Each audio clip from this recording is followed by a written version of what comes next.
NMC guidelines जब से ये एनएमसी गाइडलाइंस आई हैं, आप पेरेंट्स एंड स्टूडेंट्स बहुत डर में हैं कि एनएमसी गाइडलाइंस कैसे फॉलो होंगी।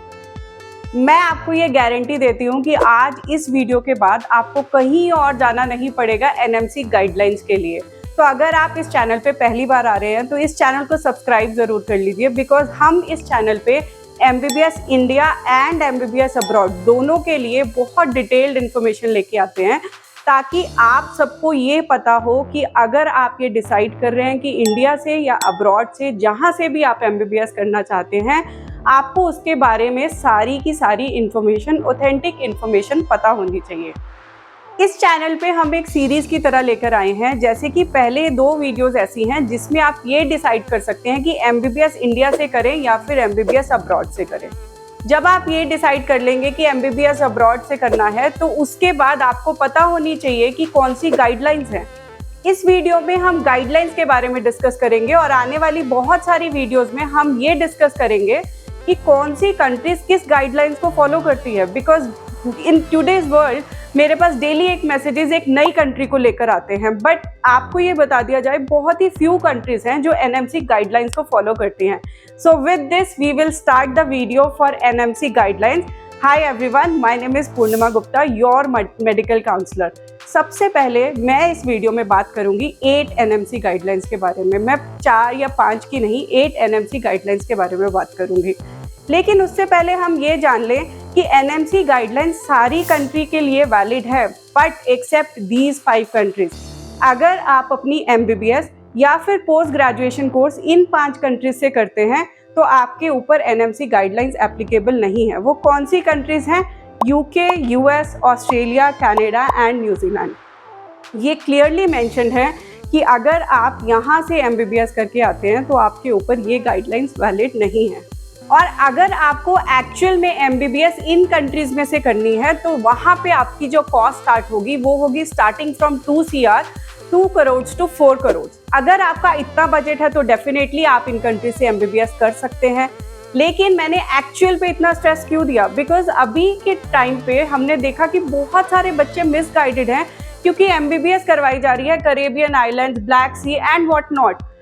आपको ये बता दिया जाए, ऐसी MBBS ना तो इंडिया में वैलिड है ना ही उन कंट्रीज में वैलिड है। सो मिसगाइड नहीं होना, बिकॉज ऐसी मिसगाइडेंस के साथ कई बार आप एक ऐसा डिसीजन ले लेते हैं जो आपको कॉस्ट कर सकती है कि आप ना इधर के ना उधर के। तो आपको डिसीजन बहुत अच्छे से लेना है। सो सबसे पहले हम बात करते हैं NMC guidelines other than these countries. Number 1 guideline ये है कि आपका नीट क्वालिफाई होना मस्ट है। बहुत जगह ये बताया जा रहा है कि विदाउट नीट आप कंट्रीज में जा सकते हैं। डेफिनेटली जा सकते हैं, आप जाएंगे, लेकिन आप इंडिया में आके लाइसेंस नहीं ले सकते अगर आप विदाउट नीट क्वालिफाई करें किसी भी कंट्री में जाते हैं। आप उसके बाद डिफरेंट कंट्रीज में सेटल हो सकते हैं, बट नॉट इन इंडिया। दूसरी चीज़ ये बताया गया है कि when you are doing your complete course, तो आपका जो थ्योरेटिकल, प्रैक्टिकल एंड क्लिनिकल बिल्कुल एज पर इंडियन स्टैंडर्ड्स होना चाहिए। तो अगर आपका कोई भी करिकुलम ऐसा है जहाँ पे इंडियन स्टैंडर्ड्स नहीं फॉलो हो रहे, then it is again not valid. Number 3, आपका जो ड्यूरेशन होना चाहिए that is actually as per Indian standards. वो क्या है? 54 months, that is 4.5 years of study, और उसके साथ साथ 12 मंथ्स का इंटर्नशिप, और आप क्लिनिकल क्लरिक इंटर्नशिप बोल सकते हैं। तो आपको 54 मंथ्स प्लस 12 मंथ्स का ड्यूरेशन के कम से अगर आप कोर्स करते हैं तो वो इंडिया में वैलिड नहीं है। उसके साथ साथ आपका जो कंप्लीट मीडियम ऑफ कोर्स होना चाहिए दैट इज़ इंग्लिश। अगर आप किसी कंट्री में जाते हैं जहाँ पे आपका जो मोड ऑफ इंस्ट्रक्शंस और पूरी जो स्टडी है वो अदर देन इंग्लिश है, then again it is not valid. Number 5, आपका जो कंप्लीट ड्यूरेशन, पूरी जो स्टडी है that should be at one place, चाहे वो स्टडी है एंड इंटर्नशिप है। ऐसा क्यों बोला जा रहा है? बिकॉज बहुत सारी जगह ऐसे कोर्सेज आपको दिखाए जा रहे हैं कि 2 इयर्स की स्टडी आप इंडिया से करिएगा, बाकी स्टडी आप मलेशिया से या फिर US से करिएगा, and then it is valid. No, it is not valid.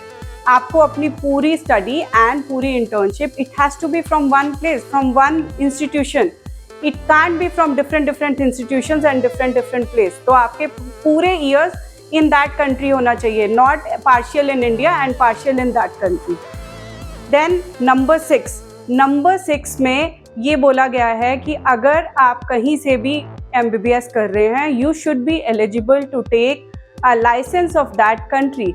आपको इक्वल राइट्स देने चाहिए जो वो अपने लोकल सिटीजन्स को देते हैं। सो अगर आप एलिजिबल हैं लाइसेंस लेने के लिए from that country, then it is valid, but there are countries जहाँ पे आपको लाइसेंस कभी दिया ही नहीं जाएगा। सो फ्रॉम दैट कंट्रीज अगर आप MBBS करते हैं तो इंडिया में आके आप एग्ज़ाम नहीं लिख सकते।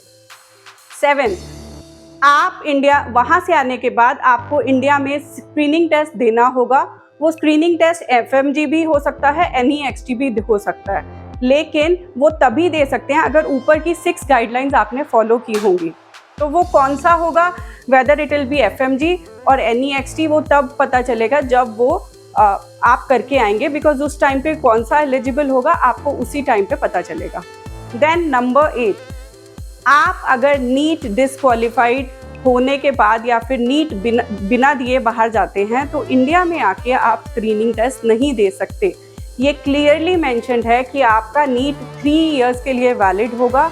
तो अगर आपने अपना कोर्स 2024 में स्टार्ट किया है और आपका नीट 2022 में भी आप एलिजिबल थे, तो भी आप स्क्रीनिंग टेस्ट देने के लिए एलिजिबल हैं।